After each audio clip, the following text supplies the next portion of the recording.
Qon va asar ikkinchi qism. O'rmondagi qirg'indan tirik qolgan Kristofer Robin hammani mutant hayvonlar borligiga ishontirishga harakat qilyapti, lekin unga hech kim ishonmaydi. Winnie Pooh boshchiligidagi keyingi navbatdagi jangni esa ular o'tkazishga tayyorlanishadi. Agar shu kinoni birinchi qismini tahlil qilishimizni xohlasanglar, kommentariyaga o'z fikrlarini qoldirib ketinglar. Hozirda filmning 3-qismi ham suratga olinmoqda va uni ham tez orada tahlil qilib o'tamiz. Va hozirning o'zidan kanalimizga obuna bo'ling, shundagina siz yangi chiqqan kinolarning va multfilmlarning tahlilini o'tkazib bormaysiz. Film Winnie Poohning falsafiy gapi bilan boshlanadi. Sen o'rmoningning bir chekkasida o'tirgan holda boshqalar seni izlab kelishini kutib tura olmaysan. Ba'zan o'zing sen ularning yoniga borishing kerak. Shundan keyin bizga birinchi qismda keyingi bo'lgan qisqagina holatning nima bo'lganligi ko'rsatiladi. O'rmondagi qirg'indan keyin omon qolgan Kristofer odamlar nazarida yolg'onchi va telbiga aylanib qolgan edi. U qo'rqinchli hayvonlar, ya'ni Winnie Pooh va uning sheriklari haqida gapirganda qolganlar undan qo'rqishardi. Keyinchalik u hammasini unutish, o'zining shahridagi kichik shifoxonaga ishga kiradi. Ammo unga ishonadigan ovchilar ham topiladi va ular vaqt-vaqti bilan o'rmonlarni tozalab turishadi. Va shuning uchun Winnie Pooh va uning sheriklari doimo ko'chmanchilikda yashashga to'g'ri keladi. Qattiq qish kelgach, hayvonlar eski do'stlari Boyqush va Yo'lbars bilan birlashadi.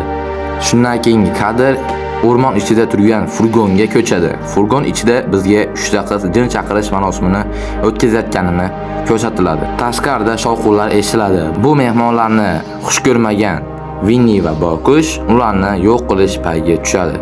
Qonxo'r ayiq qizlarning birini metal cho'pak bilan o'ldirib qo'yadi. Ikkinchi qiz eshikni yopishga harakat qiladi, ammo u qo'rqinchli maxluqni ko'rgandan keyin hushini yo'qotadi. Uchinchi qiz esa vagon dumalagandan keyin qochishga muvaffaq bo'ladi va kvadrotsiklga o'tirib qochmoqchi bo'lganda kvadrotsikl buzilgan bo'ladi. Shunday qilib ikki jangimiz hayvonlar tomonidan g'alabaga erishiladi. Keyingi kadrda Kristofer Robin terapiya orqali o'zini xotiralarini eslashga harakat qilmoqda.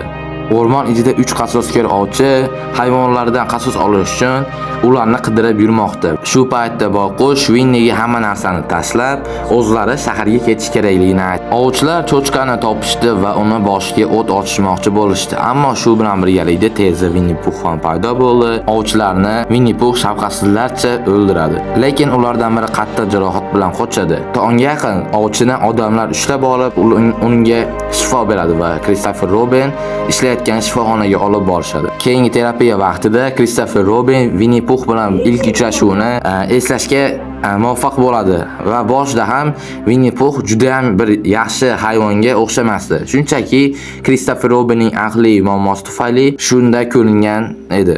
Shokka tushgan Kristofer Lexi, ya'ni terapiyani olgan odamga buni aytadi. Voqealarga teng ravishda politsiyachilar Winnie Poohning uyini topishadi.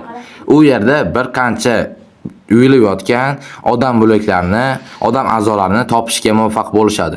Ularga Yo'lbars hujum qiladi va bo'laklarga bo'lib stolni ustidan joy beradi. Va Kristofer eslagan narsalarni ota-onalariga aytadi va u internetdan narsalar qidirishni boshlaydi. Izlanishlar uni Gallups nomli doktorini bir maqolasiga olib keladi. Uning uydagi yong'indan keyin hayvon va odam DNKlari birlashishga muvaffaq bo'lishgan. Kristofer ish markazida yarador ovchi bilan gaplashadi. Kristofer o'zining yoshligida ko'rgan o'g'lini ko'rib qoladi va uni ortidan borib uygacha kuzatadi va nega o'g'ri odamlarni o'g'irlaganini aytadi. O'g'ri esa Guber nomli doktorga bolalarni o'g'irlab olib kelganini aytadi. Bolalarni hayvon DNKlari bilan birlashtirishga harakat qilgan, ammo muvaffaqiyatsiz tajribalar orqali ularni o'ldirishga majbur bo'lgan. Ammo bolalar o'lishning o'rniga mutantga aylanib, yerlarni qazib tashqariga chiqishgan. Winnie Pooh Kristoferning uyiga boradi va ota-onasini o'ldirib, Kristoferning ukasini o'g'irlab ketadi va uni bilishicha Winnie Pooh Kristofer Robinning ukasi bo'lib chiqadi. Bu paytda shaharda diskoteka bo'layotgan edi. U yerga Winnie Pooh va uning sheriklari yetib kelishdi. Odamlar ularga e'tibor berishmadi, ammo birozdan keyin haqiqiy janjal boshlandi. Kristofer Robert diskotekaga yetib keladi va yetib kelganda hammasi tugagan edi. Birozdan keyin uni Winnie Pooh ko'rib qoladi va quvlashga o'tadi. Oxirida Kristofer Robert uni Billy deb chaqirganda, uni bolalik xotiralari esiga tushadi va shu yerda kino tugaydi. Shu yergacha ko'rgan bo'lsangiz, kanalimizga obuna bo'lib qo'ying. Keyingi videolarda Doktor Doom haqida video qilmoqchimiz.